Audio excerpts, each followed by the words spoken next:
Baik, selamat sore semuanya. Pada Selamat sore, Pak. kesempatan ini kita Sore, akan Pak. mulai kuliah substansi dari getaran mekanis dan kita akan mengawali dengan pemodelan getaran linier, getaran bebas 1 derajat kebebasan tanpa redaman. Yang dimaksud linier itu adalah bahwa kalau misalnya itu pegas, gaya yang timbul pada pegas itu berbanding lurus dengan pemampatannya atau mendelepnya. Itu disebut linier. Kalau nanti getaran itu berupa ayunan atau rotasi, maka amplitudo getaran itu dipandang kecil sekali sehingga mendekati 0. Jadi, getaran bebas 1 derajat kebebasan. Maksudnya getaran bebas itu bagaimana? Getaran bebas itu adalah sebuah gerak bolak-balik dari struktur yang gerakannya itu tidak digerakkan dari luar, tapi karena adanya keseimbangan energi di dalamnya. Sebagai contoh, ini, oke ya, saya tak berdiri. Saudara melihat mouse saya? Mouse? Bisa, Pak? Bisa ya? Bisa, Oke, Pak. oke, baik. Oke, ya. Ini mouse ini. Nah, ini kalau mouse ini saya simpangkan, kemudian saya lepas, dia akan bergoyang-goyang. Begitu ya? Goyangan mouse Ya. itu termasuk getaran bebas. Karena dia tidak digoyangkan oleh siapapun. Dia bergoyang karena adanya keseimbangan energi saja. Kalau getaran paksa, maka mouse itu bergerak bolak-balik karena dipaksa. Nah, dipaksa oleh tangan saya. Ini namanya getaran paksa. Tentu menjadi berbeda antara getaran paksa dan getaran bebas. Kalau getaran bebas, nah, itu getarannya tidak tergantung oleh pemaksa, tergantung daripada materi atau konstruksinya itu sendiri. Nanti akan kita lihat matematiknya. Tapi kalau getaran paksa, itu getarannya tergantung yang menggetarkan. Ini tangan saya menggetarkan gitu ya, cepat. Tapi kalau mau pelan juga boleh, tergantung yang menggetarkan. Jadi itulah getaran bebas dan getaran paksa.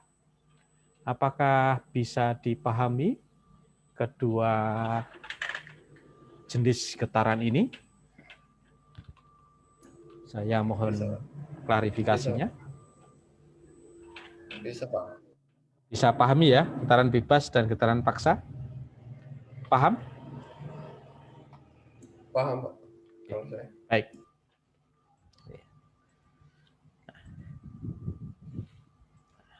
Nah, jadi tadi getaran paksa, getaran bebas. Jadi seperti tadi, bandul itu kalau bandul saya angkat, saya lepas, dia akan goyang-goyang. Goyang-goyangnya sendiri. Kemudian kalau ada sebuah massa dan ada pegasnya, ada peredamnya, kita pukul, dia akan bergetar sendiri. Dipukul 1 kali saja. Atau ditekan, kemudian dilepas, gitu ya, maka dia akan bergetar. Itu namanya getaran bebas.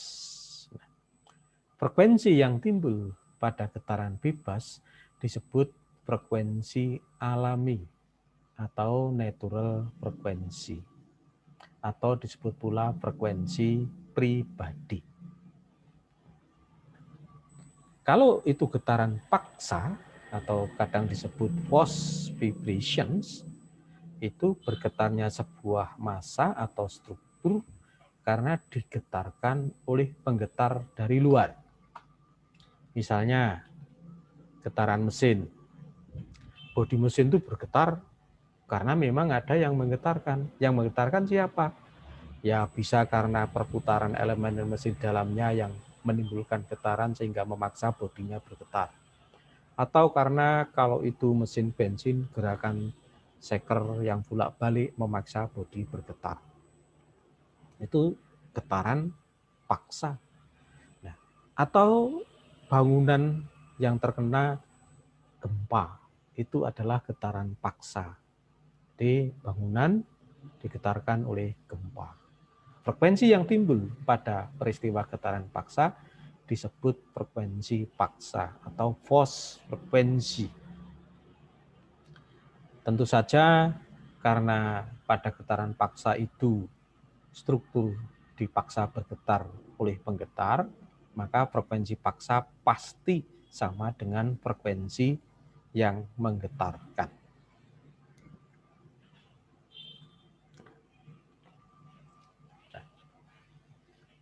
Nah, kita nanti hanya akan membatasi.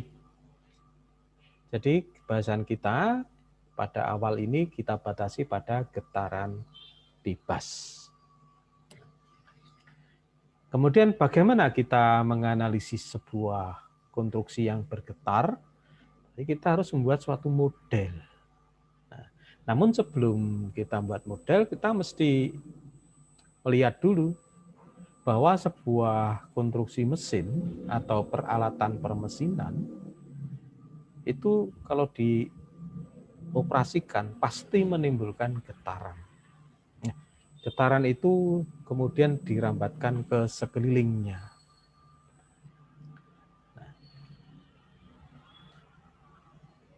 Perambatan ke sekelilingnya dari getaran mesin itu melalui bodi dan tumpuan.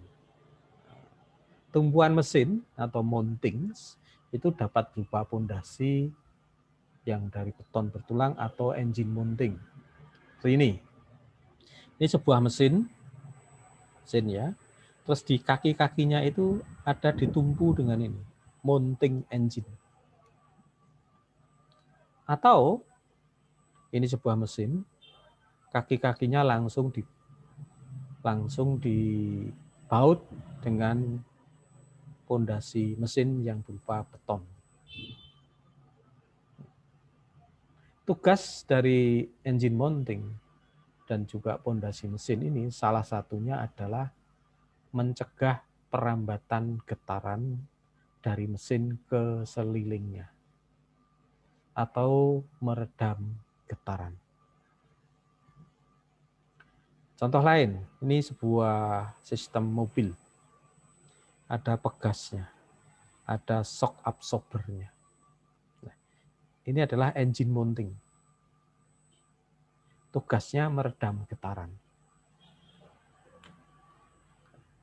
Sepeda motor, ini juga ada pegasnya. Ini engine mounting. Tugasnya meredam getaran.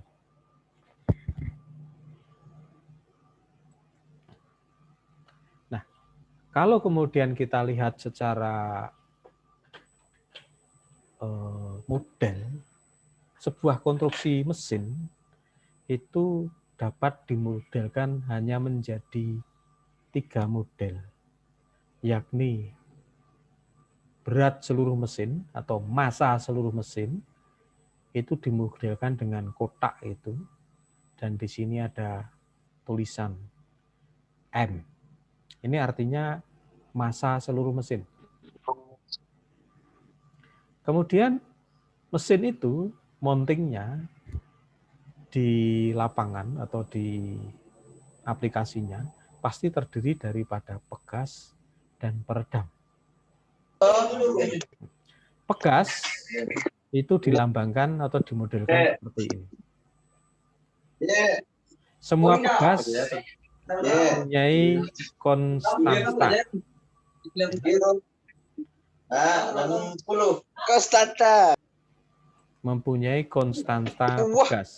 Ya.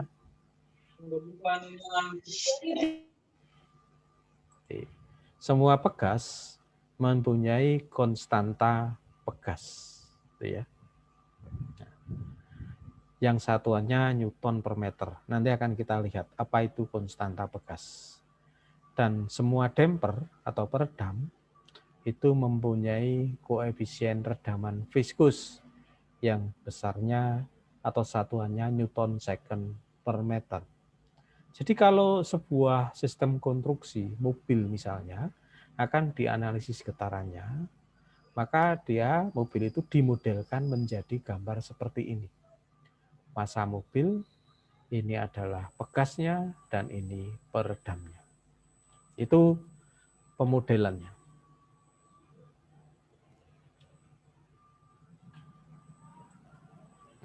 Kita akan bahas satu persatu. Mass atau massa. Massa mobil atau massa mesin seluruhnya dilambangkan dengan sebuah kotak yang ada tulisannya M. Satuannya kilogram. Kalau massa M ini bergerak, maka kita sudah tahu pada fisika atau di dinamika, maka massa M itu pasti membutuhkan gaya inersia supaya dia bergerak. Jadi dari massa ketika bergerak, dia pasti membutuhkan gaya inersia. Gaya inersia yang dibutuhkan kalau gerakannya itu lurus, maka sama dengan massa kali percepatan.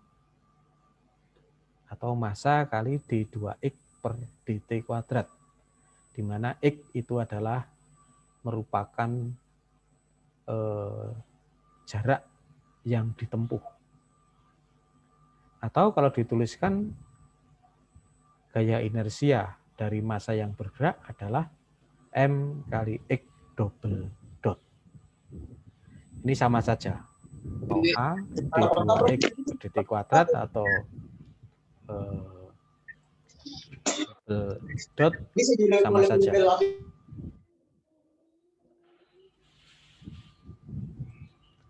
Kemudian pegas. Pegas ini mempunyai sebuah sifat yang disebut konstanta pegas.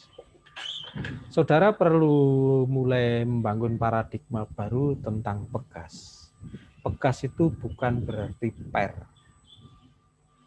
Pegas itu adalah sifat material yang mampu membuat massa itu melakukan gerakan osilasi. Itu namanya sifat pegas. Jelas salah satu contoh dari pegas itu adalah per.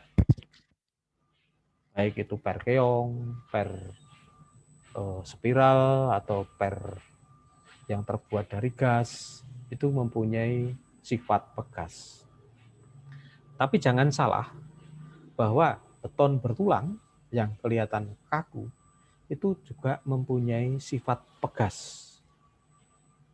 Dalam beberapa derajat, plat beton itu mampu bersifat pegas.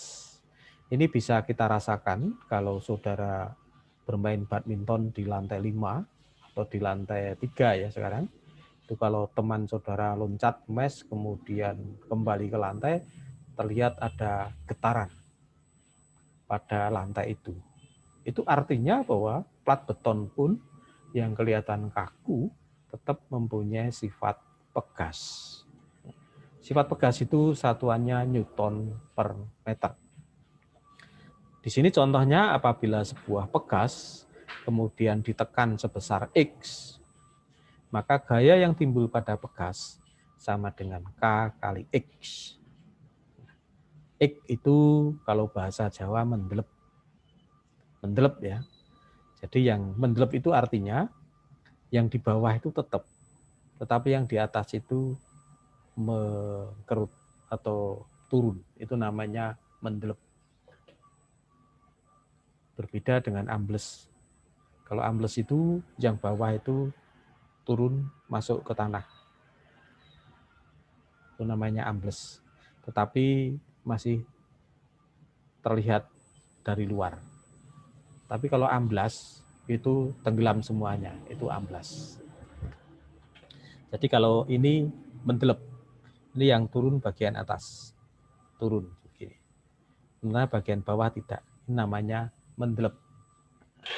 Kalau bahasa Inggris, deflection. Bahasa Indonesianya tidak ada, turun ke bawah. Jadi mendelep gitu ya. Jadi X itu mendelepnya Pegas. Maka ketika Pegas itu mendelep sebesar X, maka pada Pegas akan timbul gaya yang besarnya K kali X. Itu Pegas. Kemudian ada lagi yang bersifat damper atau peredam. Jadi semua material mempunyai sifat damper. Artinya apa? Semua material itu sebetulnya mampu mengerim gerakan osilasi. Saudara lihat getaran yang timbul pada apa saja itu lama-lama pasti berhenti. Artinya di situ ada sifat damper. Kalau tidak ada sifat damper, getaran yang timbul tidak akan pernah berhenti. Semuanya jadi repot gitu ya. Nah, kita batasi, sebenarnya sifat damper itu ada viscous damper dan Newton damper. Kita batasi yang viscous, yakni sifat damper yang selaras dengan redaman sebagaimana terjadi pada cairan yang bersifat kental. Besarnya gaya redaman itu ternyata sangat berbeda dengan gaya Pegas. Kalau gaya Pegas itu dikalikan dengan mendelepnya, tapi kalau gaya redam itu besarnya adalah C kali V. C itu adalah koefisien redaman viskus. Jadi di sini malah belum ada ya. Di koefisien redaman viskus C. Ini satuannya Newton second per meter. Mungkin di sini malah sudah ada. Ini sudah ada. C. Nah, V itu kecepatan. Kecepatan itu adalah dx per dt. Atau nanti kalau di getaran dituliskan x dot. Jadi gaya yang timbul pada peredam itu adalah C kali x dot. Artinya apa? Peredam itu hanya bekerja kalau ada gerakan, kalau ada kecepatan. Kalau tidak ada kecepatan, tidak memberikan apa-apa. Tidak menahan apa-apa. Dia hanya memberikan hambatan kalau ada gerakan. Kalau Pegas, dia itu akan memberikan perlawanan, baik pada saat bergerak maupun pada saat diam. Di bedanya itu. Nah, kita nanti getaran bebas tanpa redaman itu yang kita analisis adalah massa yang ditumbuh pada Pegas tanpa redaman. Berarti kita belum menganalisis yang memakai C. Baik, sampai di sini dulu. Kalau ada pertanyaan saya persilahkan.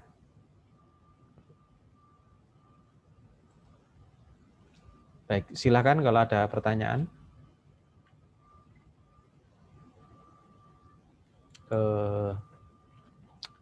Sebelum saya teruskan, mungkin saya Saudara Dandi Nainggolan. Selamat sore, Saudara Dandi Nainggolan.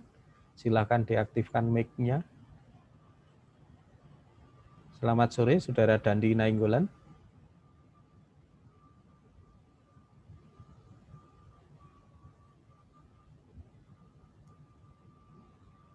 Saudara Dandi Nainggolan, selamat sore. Malah tidak ada respon. Saudara Ali Nur Wahyudin, selamat sore. Sore, Pak. Ada pertanyaan? Enggak ada ya, Pak ya? Kalau gitu saya tanya ya. Ya, Pak. Getaran paksa. Apa yang disebut dengan getaran paksa?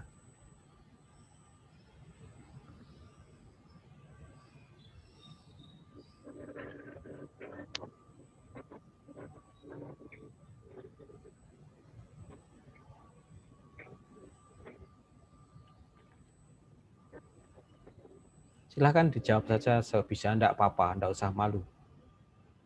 Kita tidak bertemu di satu ruangan kok. Getaran paksa adalah suatu gerakan bolak-balik yang melewati titik seimbangnya yang disebabkan oleh eksitasi atau gangguan. Oh ya, baik. Baik, Saudara Teguh Santoso. Saudara Teguh Santoso, selamat sore.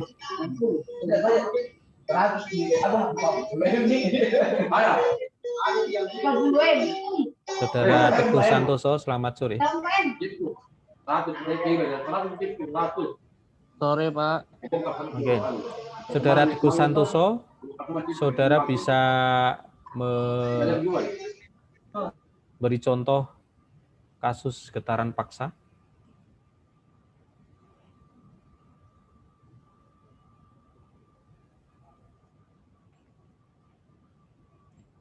Silakan Saudara Teguh Santoso, contoh kejadian yang bisa disebut getaran paksa.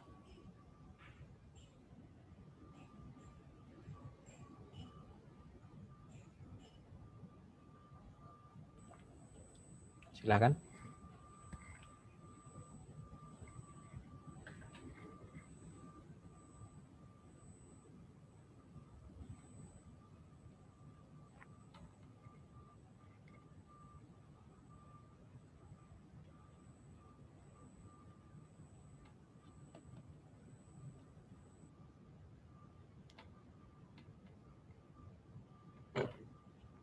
Jadi tadi getaran paksa itu karena digetarkan dari luar.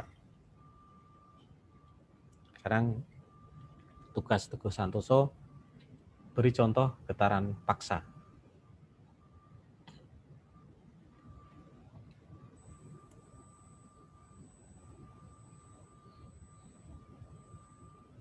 Silakan.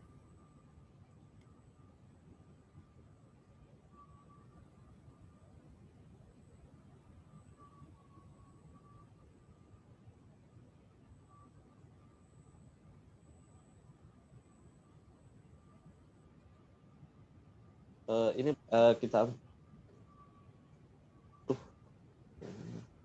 ini Pak, kalau terkait dengan itu ambil contohnya seperti mobil Pak.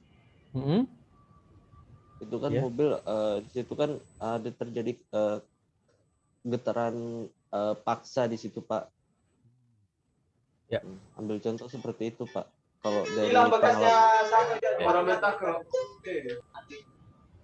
yang kalau di mobil yang menggetarkan jalan atau mesinnya, Mas, yang disebut getaran paksa? Kalau di mobil itu kan Pak ada dua sih Pak, itu getaran mesin sama getaran jalan Pak. Karena kan itu di situ kan kalau di getaran itu kan ketika getaran paksa itu ketika mobil mengalami lubang pasti ada getaran. Kan itu kan main Pak. Jadi di situ ada getaran paksa Pak kalau ada jalan-jalan lubang begitu Pak. Oh, begitu. Oke. Oke, terima kasih Mas Teguh Santoso. Saudara Nainggolan, tadi saya sudah dengar saudara bisa aktif. Saudara Nainggolan.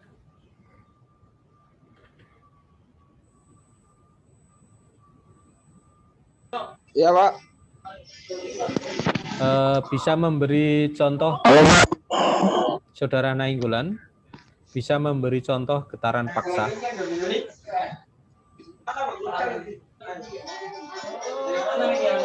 Mohon maaf Pak, tadi saya baru masuk Pak. Jadi kurang ini Pak, kurang ngerti Pak. Tapi kok tidak tanya? Hah? Tidak mengerti kok tidak memberikan pertanyaan ke saya? Anu Pak, jaringannya Pak, nggak bagus Pak. Oh, jaringannya nggak bagus. Jaringanku Pak, gangguan Pak. Saudara ada di mana posisi? Iya Pak, gangguan dia dari tadi Pak. Iya, saudara posisi di mana? Di Jogja Pak. Di Jogja. Oh, jadi Jogja baru ancur-ancuran ya jaringannya ya? Lagi di tempat kawan Pak. Oh, Anu lagi. Pak, jaringannya nggak bagus. Oh, pakai apa? Ngelek. Apa itu ngelek itu? Pakai ini Pak, hotspot teman. Waduh, kamu itu kuliah pakai hotspot teman itu gimana? Iya. Kamu nggak punya pulsa apa? Nggak punya kuota? Nggak punya Pak. Wah, lah itu gimana ya? Kamu mau kuliah atau mau ngapain? Ya kuota sekarang penting ya, sudah nggak perlu transportasi, nggak perlu kos. Ya, Mas Dandi Nainggolan. Selamat sore. Iya Pak. Silakan untuk Sore Pak. kuliah ya. Oke, tapi tolong apa itu diperhatikan ya. Siap Pak, siap. Oke, ya. Saudara saya mute. Baik, Saudara Angelio Maitano, selamat sore. Selamat sore, Pak. Bisa memberi contoh getaran bebas? Getaran bebas. Itu Kak, yang tadi contoh mouse tadi Pak, yang kalau dilepas itu nanti dia gerak sendiri Pak, tanpa ada dorongan. Oke. Selain mouse yang saya berikan tadi, kira-kira apa yang bisa saudara sebut, oh itu getaran bebas?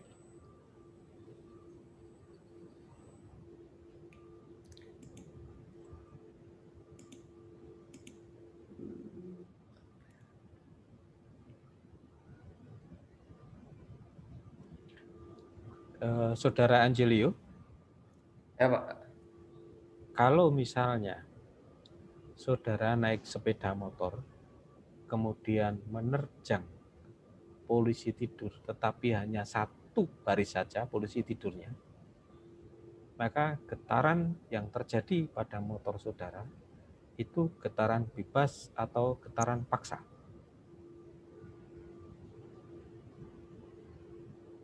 Nabrak polisi tidur ya Pak? Getaran paksa Pak? Enggak. Baik. Saudara Muklis Adam, selamat sore. Selamat sore Pak. Apakah saudara setuju dengan jawaban saudara Angelio Maitano? Kambil.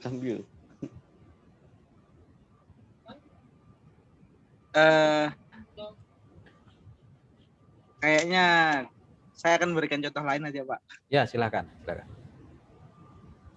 Mungkin ini Pak, kalau dari getaran bebas, bandul yang dilepaskan itu juga bisa memberikan getaran bebas. Ya.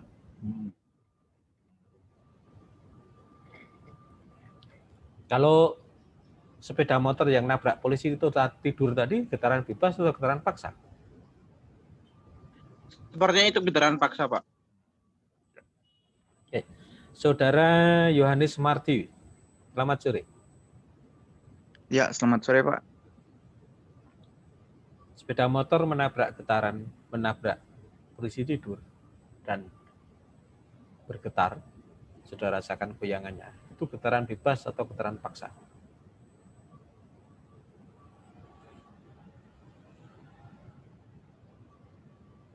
Bentar ya Pak. Itu kalau menurut saya itu getaran paksa Pak. Soalnya kan terjadi masanya yang ditekan Pak. Baik, terima kasih. Baik Pak. Coba perhatikan semuanya ya. lihat tangan saya ini ya. Lihat tangan saya ya. Oke. Ya, Pak. Nah, lihat ya. Terus ini sepeda motornya. Ya toh, sepeda motornya. Dia hanya menyentuh polisi tidur itu 1 kali saja. Tek. Terus bergetar. 1 kali saja. Saudara merasakan sepeda motor saudara bergetar kan? Ya, Pak. Ada yang menggetarkan nggak? Nggak ada. Nggak ada kan? Dia hanya Oh. bergetar karena hanya terpicu oleh satu jeleng gitu aja tuh. Terus ini bergetar sendiri tuh, Mas. Iya, Pak. Jadi Iya, itu Pak. Iya, Pak. getaran bebas atau getaran paksa? Bebas, Pak. Pas. Tadi kirain shock breaker-nya itu, Pak, yang Iya, Pak. Kirain juga kayak gitu pas naik Oh terus gitu turunnya. ya. Oh Iya. iya ya. Jadi seperti mus tadi, ya mus ya, mus. Kan saya pukul aja satu. Nah, ini getaran bebas ini. Ya memang pertama kali memang hanya di ini ya. Nah, tapi dia kan getar sendiri kan. Berbeda kalau ini saya pegang terus saya getar-getarkan. Nah ini getaran paksa. Paham? paham, Pak. Paham, Pak. Oke. Sekarang, oke. Kalau sepeda motor itu menabrak polisi tidur yang berjejer-jejer jumlahnya 10 itu. Ini sepeda motor nabrak. Itu getaran paksa atau getaran bebas? Putaran paksa, Pak. Paksa, Pak. Paksa. Oke, udah. Berarti udah ngerti ya? Udah. Sudah, Oke. Pak. Oke, terima kasih. Jadi konsep getaran paksa dan getaran bebas harus dipahami betul-betul. Getaran bebas itu adalah sebuah getaran yang sebenarnya bergetarnya itu hanya dipicu oleh satu pemicu saja. Kalau sepeda motor tadi pemicunya adalah dia menabrak polisi duduk. Deng. Kemudian kalau mouse tadi pemicunya adalah saya angkat, saya lepas, sudah getar sendiri kan? Atau saya pukul. Nah, itu getaran bebas. Kalau paksa ya ini tangan saya getarkan. Paham ya Mas ya? Paham, Pak. Paham. Oke, sekarang kita teruskan.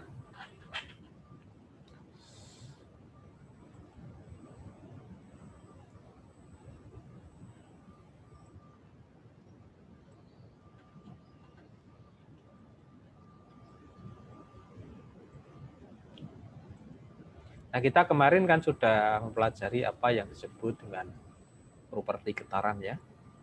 Jadi kalau kita lihat itu ya, ada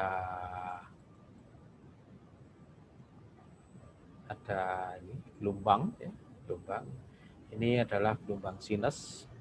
Nanti kita akan membatasi diri pada getaran yang gerakannya itu seperti gelombang sinus. Ini disebut getaran harmonis sederhana.